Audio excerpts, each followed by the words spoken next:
How different is The Wizard of Oz from book to screen? I don't know. The Wizard of Oz is an MGM movie released in 1939 based off the 1900s book The Wonderful Wizard of Oz, written by L. Frank Baum. So let's find out how different this novel is to the motion picture. The title of the book is The Wonderful Wizard of Oz, while the movie got rid of the wonderful element. The book is considered slightly darker than the film tonally. The movie depicts Oz as Dorothy's dream rather than being reality in the book. Miss Gulch does not appear in the book, nor does fortune teller Professor Marvel, or the idea of there being alter ego characters in Kansas. Well, your head ain't made of straw, you know. The slippers were silver, not ruby. Tap your heels together 3 times. Each region in Oz has distinctive colours representing it, which is not demonstrated in the movie. Each location Dorothy visits along her journey feels more episodic in the book, getting to know more about each region, rather than it being one streamlined adventure, primarily focusing on reaching the wizard. In the poppy field, they're saved by mice as opposed to the Good Witch. The Emerald City has so many gems in the book that people have to wear glasses to avoid being blinded by the light. In fact, the only reason why the city is green was because of the glasses. Dorothy and the crew are taken around Emerald City via horse and cart, but in chapter 11 of the book it says, "There seems to be no horses or animals of any kind. The men carried things around in little green carts, which they pushed before them." The beauty parlor scene is unique to the movie. The 4 travelers get statues built for them in the Emerald City as tribute for their heroism. Notable quotes like, Toto, I have a feeling we're not in Kansas anymore. is not in the book. The book is not a musical. The song Over the Rainbow implies that Dorothy has longing for something more in her life, whereas in the book, she never expresses any interest to leave Kansas. Dorothy is welcomed back home rather than waking up in her bed. While Dorothy's age isn't specifically stated in the book, she's depicted as much younger than what she is in the film. She has the ability to communicate with animals, but the lion is the only one in the film she speaks with. Look at the circles under my eyes. I haven't slept in weeks. The Good Witch of the North arrives to meet Dorothy via a bubble in the movie, but it's less dramatic in the book. She just walks in. But it's not Glinda who walks in on page, as she's the Good Witch of the South in the books, a character who only shows up towards the end. Glinda doesn't kiss Dorothy on the forehead to protect her from the Wicked Witch. The Good Witch of the North doesn't seem to know the full power of the Silver Shoes, but Glinda is more aware of the Red Slipper's abilities. Never let those ruby slippers off your feet for a moment, or you will be at the mercy of the Wicked Witch of the West. The line's origin of being born cowardly was omitted from the film. There are moments of danger along the way in the books where the lion protects his friends, but his bravery is not really shown on screen. He gets a medal instead of liquid courage from the wizard. At the end of the book, the lion is appointed leader of the forest. This happens when he encounters and kills giant spiders that threaten the animals of the forest. Shucks, folks, I'm speechless. A munchkin made the scarecrow without a brain the day before meeting Dorothy, a detail omitted from the film. The wizard gives the scarecrow a brain made out of pins and needles in the book, but a degree in the film. At the end of the book, the scarecrow is appointed leader of the Emerald City.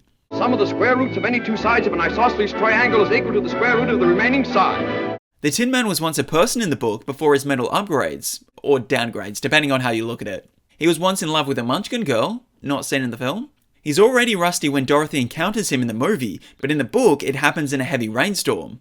The Tin Man gets a clock from the wizard as opposed to a heart made of silk in the book. At the end of the book, the Scarecrow is appointed leader of the Winky Country.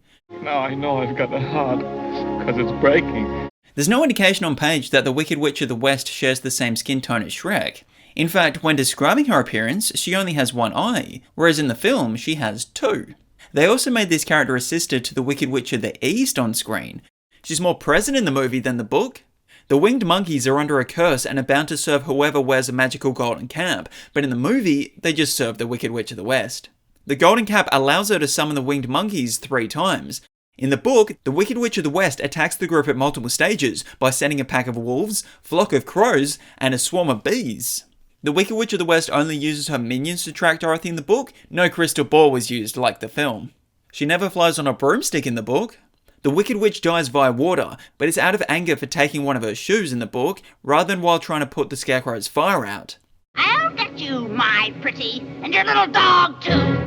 The wizard's backstory is depicted in the books as being from Omaha and arriving in Oz via hot air balloon, but this is not shown in the movie.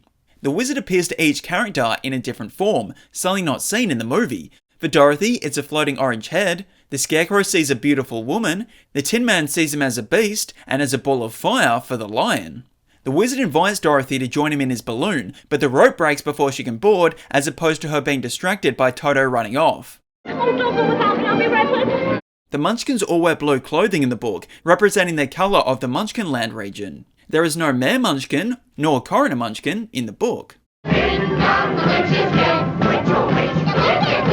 Some of the characters that are in the book, but not in the movie, include the Queen of the Field Mice, a tiny but courageous mouse who helps Dorothy and her friends, the Kalidas, fierce bear-like creatures with tiger hands that try to attack Dorothy and her friends as they journey through the forest, the Hammerheads, strange beings with extendable hands that guard the final stretch of the journey to the Emerald City, the Wildcat, who's a creature that chases the Queen of the Field of Mice, and Glinda's handmaids, assistants to Glinda.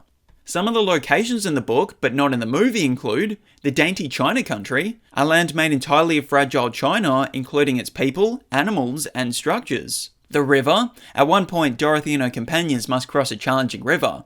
And the land of the Quadlings, a realm with friendly beings who help Dorothy find her way home. I'll be home in time for supper.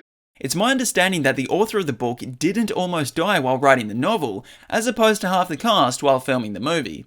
I'm melting! Melting! And finally, The Wonderful Wizard of Oz is a book, and The Wizard of Oz is a movie. Yes, that's true. Hey, do you want to hear some fun facts about The Wizard of Oz? Yes. Here are some fun facts about The Wizard of Oz. The name Oz came from the author's filing cabinet, which were marked A to G, H to N, and O to Z, or Oz.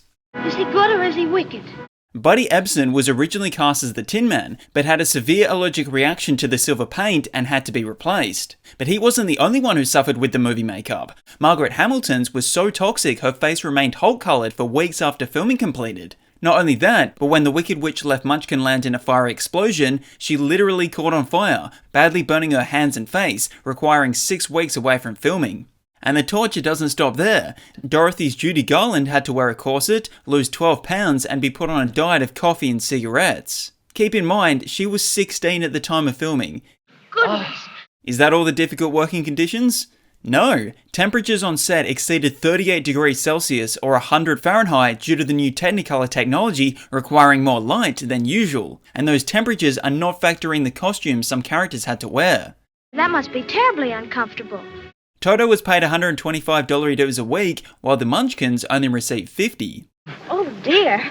On the lighter side, the Tin Man's tears were created using chocolate syrup.